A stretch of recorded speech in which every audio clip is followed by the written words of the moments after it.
Hello guys, इस video में हम देखेंगे एक्सरसाइज 4.1 का क्वेश्चन नंबर 6। इस क्वेश्चन में हमें दिया गया set up an equation in the following cases. इस क्वेश्चन में हमें 4 पार्ट्स दिए गए, हर पार्ट में हमें एक स्टेटमेंट दिया गया है। उस स्टेटमेंट का यूज करके हमें इक्वेशन बनाना है। चलिए फर्स्ट पार्ट देखते हैं। यहाँ पर हमें दिया गया Irfan says that he has 7 marbles more than 5 times the marbles Parmit has. Irfan has 37 marbles, take m to be the number of permits marble. अगर हम परमित के मार्बल को 5 गुना कर दे और उसमें और 7 मार्बल्स ऐड कर दे तो हमें मिल जाएगा इरफान के मार्बल्स, जो कि इस क्वेश्चन में गिवन है वो है 37। परमित के मार्बल्स को हम लोग m से डिनोट करने वाले, तो चलिए इक्वेशन फॉर्म कर देंगे। यहाँ पर हम परमित के मार्बल्स को 5 टाइम्स कर देंगे, यानी 5m ले लेंगे और उसमें और 7 मार्बल्स ऐड करेंगे तो हमें मिल जाएगा 37 मार्बल्स, जो कि इरफान के पास था। तो ये हमारा इक्वेशन आ चुका है फर्स्ट पार्ट के लिए।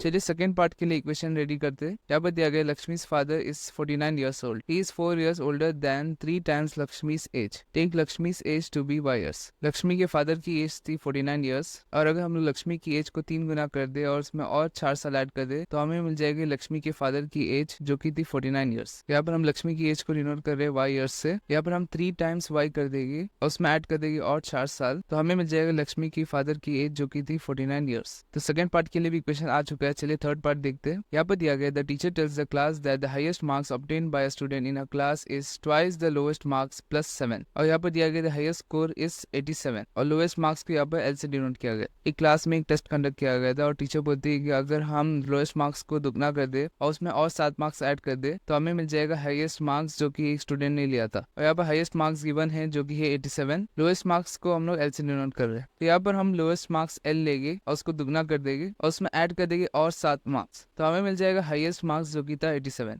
यहाँ पर थर्ड पार्ट के लिए भी हमारे पास इक्वेशन आ चुका है। चलिए फोर्थ पार्ट देखते हैं। यहाँ पर हमें दिया गया in an isosceles triangle the vertex angle is twice either base angle, let the base angle be b in degrees, remember that the sum of all the angles of a triangle is 180 degrees। इस statement का मतलब जानने से पहले हम जान लेंगे कि आइसोसेलेस ट्रायंगल, वर्टेक्स एंगल और बेस एंगल क्या होता है। यहाँ पर आइसोसेलेस ट्रायंगल वो ट्रायंगल होता है जिसमें ये दोनों साइड्स इक्वल होते हैं और ये दो एंगल्स भी इक्वल होते हैं। आइसोसेलेस ट्रायंगल के अंदर ये वाले एंगल को हम लोग बोलते हैं वर्टेक्स एंगल, जिसको यहाँ पर मैंने v से डिनोट किया है, और नीचे के दो एंगल्स को हम लोग बोलते हैं बेस एंगल, जिसको मैं यहाँ पर b से डिनोट कर रहा हूँ। तो यहाँ पर हमें क्वेश्चन में दिया गया है कि आइसोसेलेस ट्रायंगल के अंदर vertex angle is twice either base angle. अगर हम लोग बेस एंगल लेंगे और उसको दुगना कर देंगे तो वो इक्वल हो जाएगा वर्टेक्स एंगल की। तो यहाँ पर v की वैल्यू आ चुकी है 2b, और यहाँ पर हमें क्वेश्चन में गिवन था कि sum of all the angles of a triangle is 180 degrees. हमें पता है कि अगर हम ये तीनों एंगल्स को ऐड कर देंगे तो हमें मिल जाएगा 180 डिग्रीज। तो चलिए इन तीनों एंगल्स को ऐड कर देंगे। यहाँ पर आ जाएगा v plus b equal to 180 degrees.